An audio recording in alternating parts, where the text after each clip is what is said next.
ትንቅንቅ ክፍል 18 ልብ አንጠልጣይ ታሪክ። ደራሲ ሶልቤክ፣ ተራኪ ሶፊያ ይሱፍ። ይህንና መሰል የፍቅር ታሪኮችን ለማግኘት ቻናላችንን ሰብስክራይብ ያድርጉ። መልካም ቆይታ። በመጨረሻም ትርሲት፣ አንተ አፍህን ዝጋ። ከቅድም ጀምሮ ዝም ያልኩህ ነገርን ሲያከሩት ይብሳል ብዬ ነው። ምን ነው አባትህ አይሆኑም እንዴ? ምን አገባሽ አንቺ? ምን ቤት ነሽ? ዝጋ ባክህ። የሰውን ማንነት ሳታቅ አፍህ እንደመጣልህ አትክፈት። አባባ ዝም በሉት። ያሳደጋቸውን የማያውቁ የተበላሸ ትውልድ ያለበት ዘመን ላይ ነን። የኔ ልጅ አንቺ ዝም ብለሽ ተናደድሽ እንጂ እኔ ሊሰጠኝ ያመጣውን ስጦታ አልተቀበልኩትም። አንድ ሰው ስጦታ ገዝቶልሽ ስጦታውን ባትቀበይው ስጦታው ማን ጋር ይቀራል አሏት። እኔው ጋር። የእሱንም ስድብ እኔ ስላልተቀበልኩት እሱ ጋር ቀርቷል። ስለዚህ የተናደደው በእሱ እንጂ በእኔ አይደለም። እባክሽ ምንጊዜም ትዕግስት ይኖርሽ። ትዕግስት ለአንዳንድ ሰዎች ብቻ የተሰጠች ዋንጫ ነች። በትዕግስት ማለፍ ልመጂ የኔ ልጅ። ተባረኪ፣ ሰላም ግቢ፣ ያሰብሽው ይሳካልሽ፣ ወልደሽ ሳሚ። በሉ ሰላም ግቡ ብለው መርቀው ከመኪናው ወረዱ። ታክሲው ውስጥ ያሉ ተሳፋሪዎች በአባባ ንግግር ተገረሙ። ትርሲት ባልተለየኋቸው ስትል ተመኘች። ኢንስፔክተር ዓለም ሰገድ በአቶ ኃይሉ ሱቅ ውስጥ ስለተገኘው በጋዜጣ የተጠቀለለ ዕቃ የምርመራ ውጤት እጁ ላይ ገባ። ያወጣል ተብሎ የተገመተውን የዋጋ ተመን ሲመለከት በጣም ተገረመ። እንዴት ይህን ያህል ገንዘብ የሚያወጣ ዕቃ አንድ የግለሰብ እጅ ላይ ሊኖር ይችላል? እንዴትስ እንደ ተራ ነገር በአንድ መጋዘን ውስጥ ተቆልፎ ይቀመጣል ሲል አሰበ። ሲታይ በጣም ነው የሚያምረው። ወርቆቹ ላይ አነስ ያሉ ዳይመንዶች ተለጥፈውበታል። ዓለም ሰገድ ዳይመንድ ሲያይ የመጀመሪያው ነው። አቶ ኤፍሬም የገዛው የነበረ የፎቶ ፍሬም ይሄ እንደሆነ ልጠይቀው ብሎ የቢሮ ስልኩን አንስቶ ደወለ። አንዴ ሲጠራ መልሶ ዘግቶ፣ እንዴት አንድ የባንክ ማናጀር በዚህ ዋጋ ሊሸጥ የሚችል ውድ ዕቃ ሊገዛ ይችላል? ሌላ ነው ሊሆን የሚችለው እያለ ብቻውን እያወራ ስልኩ ጠራ። ከሁለት ጥሪ በኋላ አንስቶ ሄሎ፣ ጤና ይስጥልን፣ ወረዳ 9 ፖሊስ ጣቢያ ነው። እባክዎ ምን ልታዘዝ? ሰላም ኢንስፔክተር፣ እንዴት አረፈድክ? ወይ አቶ ኤፍሬም፣ ደውዬልህ ነበር እኮ አሁን። ይቅርታ ሰው መጦብኝ ለመቀበል ነው የዘጋሁት። መልሼ ልደውልልህ?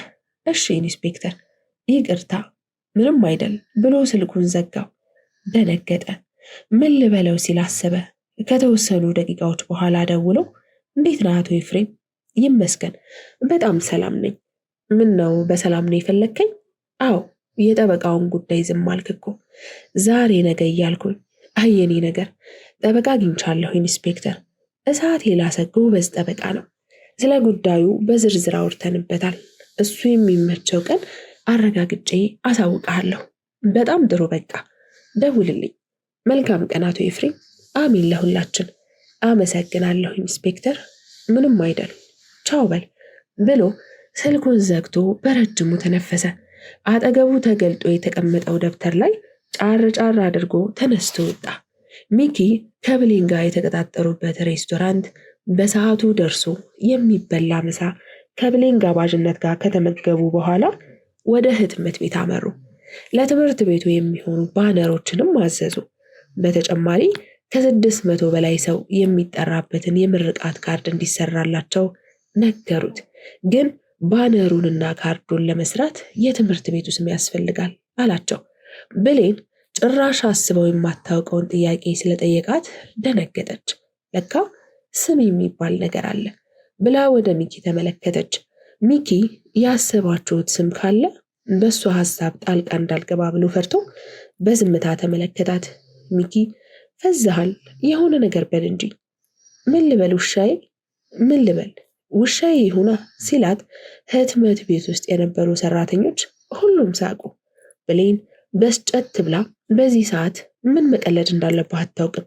አይ ሚኪ ችግር አለብህ ብላ ለምቡጫን ጣለች። እንዲህማ አትበሳጭብኝም በጭራሽ የኔ ውድ ልጅ ወንድም፣ የግዳሁን መሆን አለበት። እስከ ነገ ከሰዓት ብታሳውቁን ጥሩ ነው። ካልሆነ ለተባለው ጊዜ ለማድረስ እንቸገራለን።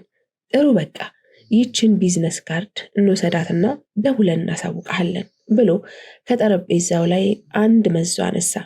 ይቻላል አለው ፈገግታ በተሞላበት አነጋገር። እናመሰግናለን፣ መልካም ስራ ብለው ተሰናብተዋቸው ወጡ። ከቤቱ ሲወጡ የተመለከተው የሚኪ ሹፌር ከመኪናው ወጥቶ የኋላውን በር ከፈተላቸው። ሁለቱም አመስግነው ገቡ። ሾፌሩ ጋሼ ወዴት ልንዳው? እሷን አደርሰን እኔን ቤት ትወስደኛለህ? እሺ ብሎ ወደ ተባለው ቦታ የሚወስደውን መንገድ ይዞ ጉዞውን ቀጠለ። ብሌን ጥፍሯን ያለማቋረጥ እየበላች በመስኮቱ ሽቅብ ትመለከታለች። ሚኪ ብሌኔ፣ አቤት አጎቴ፣ ለምን ሐሳብ ገባሽ? እኔ እንጃ ያላሰብኩትን ዱብዳ የሆነ ነገር ነው የጠየቀኝ። ለሱ ቀላል መስሎ ቢታየውም ለእኔ ግን ከብዶኛል። አንድ ነገር ብቻ እንድል ፍቀጅልኝ። ምን አጎቴ? ሰዎች የሞቱ ሰዎችን ዝንተ ዓለም ለመዘከር ሐውልት ሊያቆሙላቸው፣ ፎቅ ሊገነቡላቸው፣ በስማቸው አካባቢ ሊመሰርቱላቸው ይችላሉ። ያ አይደለ ነጥቡ? ሰውን በአካል እያለ ካላመሰገን ነው፣ በአካል በቁሙ እያለ አለሁልህ ካላልነው፣ ሲሞት ለሺህ ዘመናት መዘከር ትርፉ ድካም ብቻ ነው። አንቺም ምናልባት የሞቱትን ቤተሰቦችሽን በዚህ ማስጠራት ፈልገሽ ወይንም ደግሞ በህይወት ያለው ወንድምሽም ባል ወይም አጎት እነዚህን መለየት ከብዶሽ ሊሆን እንደሚችል አስባለሁ። አጎቴ እንዴ? ሳላስበው ቃል አውጥቼ አወራው እንዴ? ዝምታ ከጩኸት በላይ ይሰማል። ይህኔ ልጅ ይልቅ ከእነዚህ ሐሳቦች ውጪ የግድ እኮ አዲስ የምንከፍተው ተቋም የእናትና የአባታችን ወይም የቤተሰባችን ስም መሆን የለበትም። እናም ተረጋግተሽ አስቢ። የምትሰሪው ስራ ምንድን ነው? ማንን ነው የሚጠቅመው? ማናቸው ለስራ የሚያስፈልጉት? ይህን ነው ማሰብ ያለብሽ። ጭንቅላትሽን መወጠር ያለብሽ በዚህ ነው። ለማንኛውም ከኤፊም ከባለቤትሽም ጋር ተማከሪና የደረሽበትን አሳውቂኝ። እሺ? እሺ አጎቴ። ሰላም ደር ብላ ስም አወረደች። መልህቅ የማንበቢያ ክፍሉ ውስጥ ሆኖ ጆሮ ላይ ማዳመጫ ሰክቶ በተመስጦ ያንጎራጉራል። ብሌን በሩን ከፍታ ስትገባ አልሰማትም። ከኋላው ሄዳ አቅፍ አደረገችው። ሙዚቃውን የከፈተበትን ስልክ ፊት ለፊቱ ያለው ጠረጴዛ ላይ አስቀምጦ ማዳመጫውን አወለቀ። ብሌን እንዴት ዋልክልኝ ብላ እቅፍ አደረገችው። ጉንጩን ሳመችው። እጆቿን ያዝ አደረገና አለሁልሽ፣ ጠፋሽብኝ እኮ። ዛሬ ቀኔ ጥሩ ነበር። መስራት የነበሩብኝን ስራዎች በአጠቃላይ ከሞላ ጎደል አከናውኛለሁ። ያንተስ ውሎ እንዴት ነበር ብላ ጠረጴዛው ላይ ቁጭ አለች። ሬስቶራንቱ ትልቅ ኪሳራ ላይ ደርሷል። ብዙ ነገሮች ጎድለውታል። በጣም ነበር የተበሳጨሁት። እንዴ? እንዴት? እኔም በቻልኩት አጋጣሚ እየደወልኩኝ እየተከታተልኳቸው ነበር። አሪፍ ሁኔታ ላይ እንዳለን የሰማሁት። የኛ ስራ በስልክ የሚሆን ነገር አይደለም። ቦታው ላይ ሆነሽ ምን ጎደለ ምን ተሟላ ካላልሽ ከባድ ነው። በተለይ ለሬስቶራንቱ እንዲህ መሆን ምክንያት ናቸው ያልኳቸውን ሰራተኞች አባረርኳቸው። አሁን የቀሩት ከነሱ ይማራሉ። ምን? እንዴት እንደዚህ ታደርጋለህ? ጥፋተኛ መሆናቸውንስ በምን እርግጠኛ ሆንክ? አንቺ ገና ለእኛ ስራ አዲስ ነሽ፣ እየቆየ ይገባሻል። ይልቁንስ ዛሬ የአክሱም ሆቴል ባለቤት ደውሎልኝ ነበር። ለምን? ልጁ ላይ ክስ መስርቶበታል።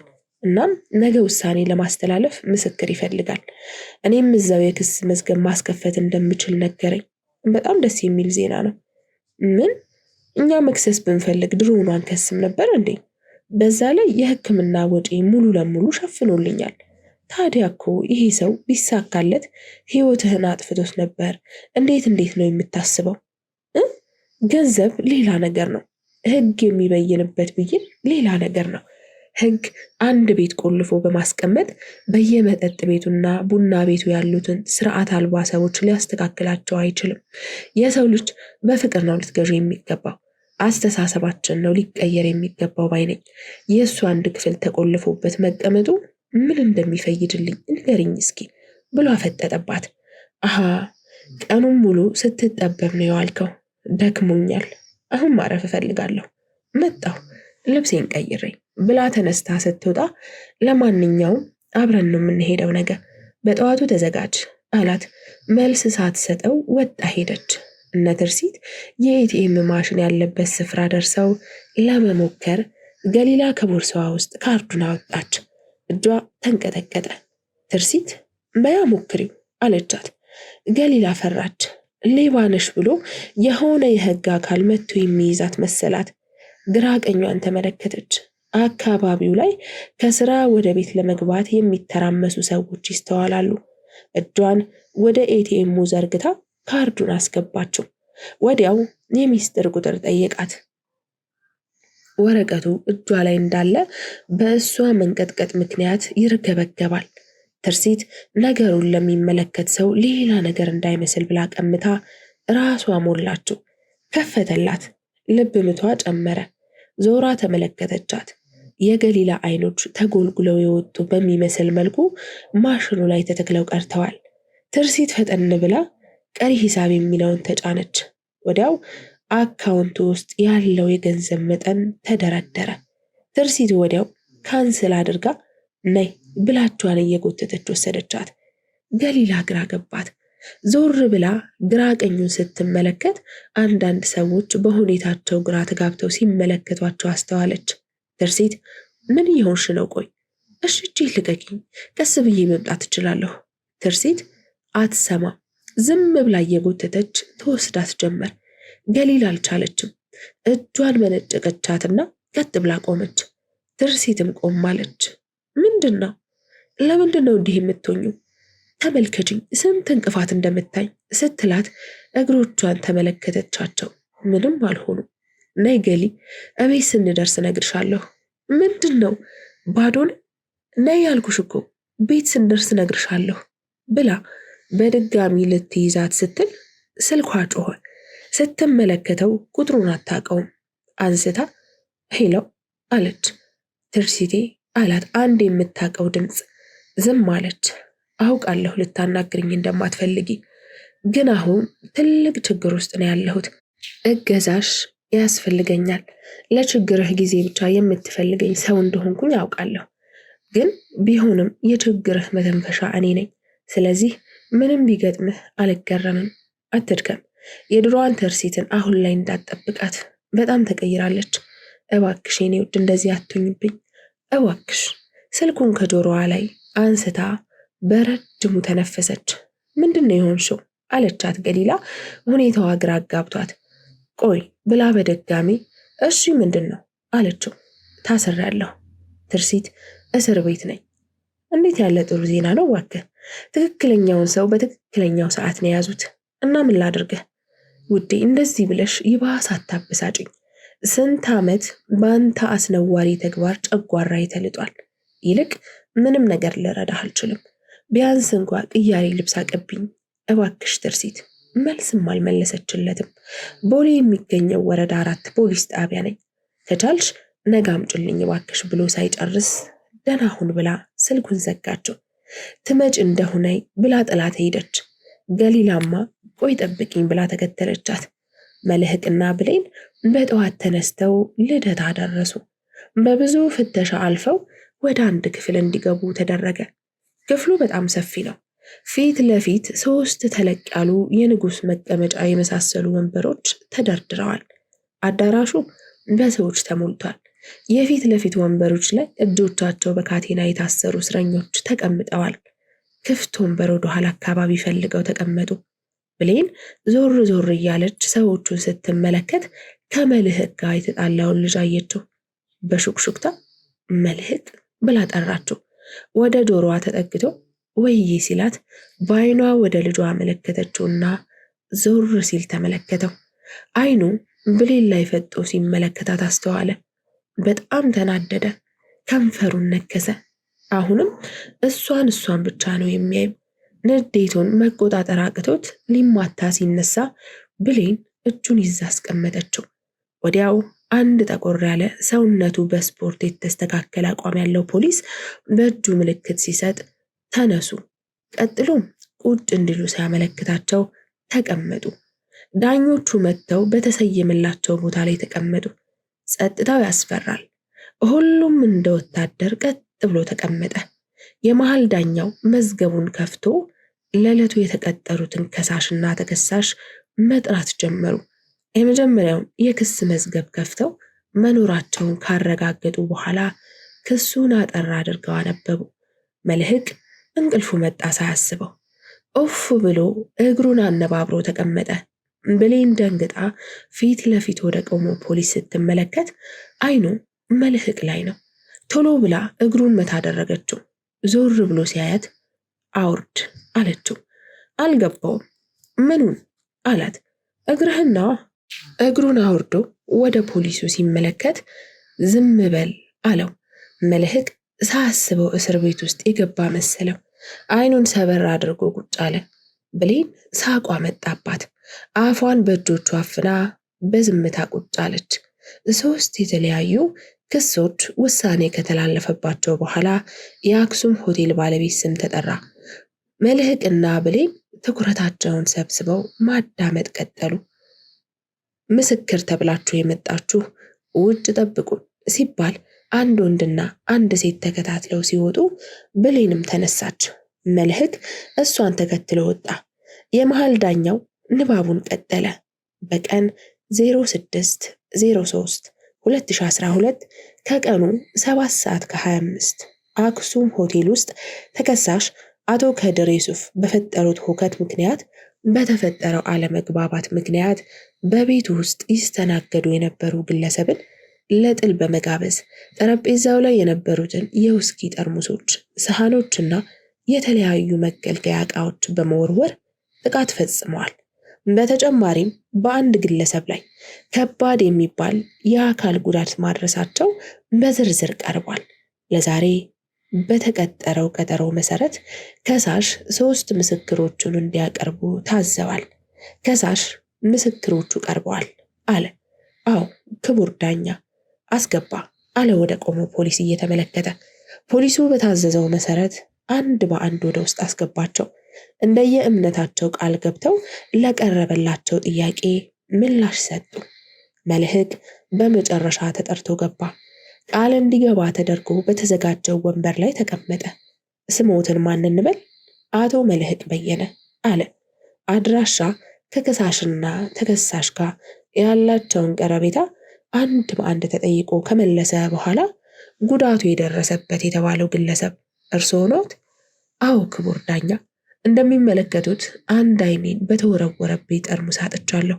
በተጨማሪም ብዙ ንብረቶች ጠፍተዋል። የጥላችሁ መንስኤ ምን ነበር? ባለቤቴን ያለ ፍቃዷ ለማናገር ሲሞክር በመሃል ገብቼ ነገር ለማብረድ ጥረት አደረግኩኝ። ግን ሰውየው ለጥል ነበር አመጣጡ። ብዙም ንግግር አልነበረንም። ብቻ ከተወሰኑ ደቂቃዎች በኋላ ሆስፒታል ይዛኝ የሄደችው ባለቤቴ ናት። ስለተደረገው ነገር በደንብ የምታስታውሰው እሷ ናት። ፍቃዳችሁ ከሆነ እዚሁ ናት፣ መጠየቅ ይቻላል ሲል ዳኞቹ እርስ በርሳቸው ተያዩ። በቀኝ በኩል የተቀመጠው ዳኛ እስኪ እንስማት፣ አስገቧት ብለው ምልክት ሰጡት። ፖሊሶቹ በታዘዘው መሰረት የብሌንን ሙሉ ስም ጠይቆ ወጥቶ ጠራት። ብሌን ተደሰተች። ብዙ ነገር ማለት ፈልጋ ስለነበረ ስለተፈቀደላት ደስ አላት። መልህቅ ወደ ቦታው ተመልሶ ተቀመጠ። ብሌን ለቀረበላት ጥያቄ ከበቂ በላይ ምላሽ ሰጠች። መልህቅ በአግራሞት ተመለከታት። ዳኞች የሰሙት ከበቂ በላይ መሆኑ ሲሰማቸው ለውሳኔ የተወሰኑ ደቂቃዎች ወስደው ተማከሩ። ተከሳሽ የፍርድ ቤት ማቅለያ ብሎ የሚያቀርባቸውን ነገሮች በማስረጃ እንዲያቀርብ ተጠይቆ በቀደሙት ጊዜያት ለማቅረብ ችሏል። የመሃል ዳኛው መዝገቡ ላይ ረዘም ያለ ነገር ሲጽፍ ቆይቶ የግራ ቀኙን ድምፅ አዳምጦ ውሳኔውን በዚህ መልኩ አስተላልፏል። ተከሳሽ አቶ ከድር ዩሱፍ በተጠቀሙበት አደገኛ እጽ ምክንያት በፈጸሙት ወንጀል የምስክሮቹን ቃል አድምጦ ውሳኔ አስተላልፏል። በመሆኑ ተከሳሽ አቶ ከድር ዩሱፍ ላጠፋው የንብረትና የአካል ጉዳት አንቀጽ ጠቅሰው ውሳኔ አስተላለፉ። መልህቅ ሳይታወቀው ፈገግ አለ። ብሌን በደስታ ፊቱ አበራ። ዳኛው የገንዘብና የእስር ውሳኔ ካስተላለፈ በኋላ መዝገቡ ተዘግቶ ወደ መዝገብ ቤት እንዲመለስ ሲሉ የቀኑን የክስ መዝገብ ዘግተው ተነስተው ሄዱ። መልህቅ በዳኞቹ ውሳኔ ፊቱ ፍክትክት ሲል ብሌን ተመለከተችው። እንዴ ምን ተገኝቶ ነው እንዲህ ብቻህን የምትስቀው? እንዲህ አይነት ሰው እስር ያንሰዋል። ግደለው ቢሉኝ እንኳ አላቅማማ። እንዴ ትላንት ቢታሰር ምን ይጠቅመኛል? ምንም ስትል አልነበረ? ዛሬ ምን ተገኘ? ከጥፋቱ መቼም የሚማር ሰው አይደለም። አይተሸዋል። አይኑን ከአንቺ ላይ ለደቂቃ አልነቀለም ነበር። ከልክለሽኝ ነው እንጂ ያጠፋውን አይኔን መተኪያ ሁለቱንም አይኑን ነበር ማጠፋለት። ከዛም ብሌን ሳቀች። አዎ አላየሽውም? አንተ እሱን ምን አሳየህ? ቆይ እንዴት አላየው? ለማንኛውም አንጀቴ ይደርሷል። ዛሬ ምሳ ጋባዥ እኔ ነኝ ሲላት፣ እሺ በዛው የማማክረህ ነገር አለ ብላው ተያይዘው ወደ መኪናቸው ሄዱ። ትርሲት ሌሊቱን አልነጋ ብሏት በጠዋቱ ተነስታ ወደ ወረዳ 3 ፖሊስ ጣቢያ ሄደች። አልከፈቱትም። ጠብቂ ተብላ ውጭ ላይ ተቀመጠች።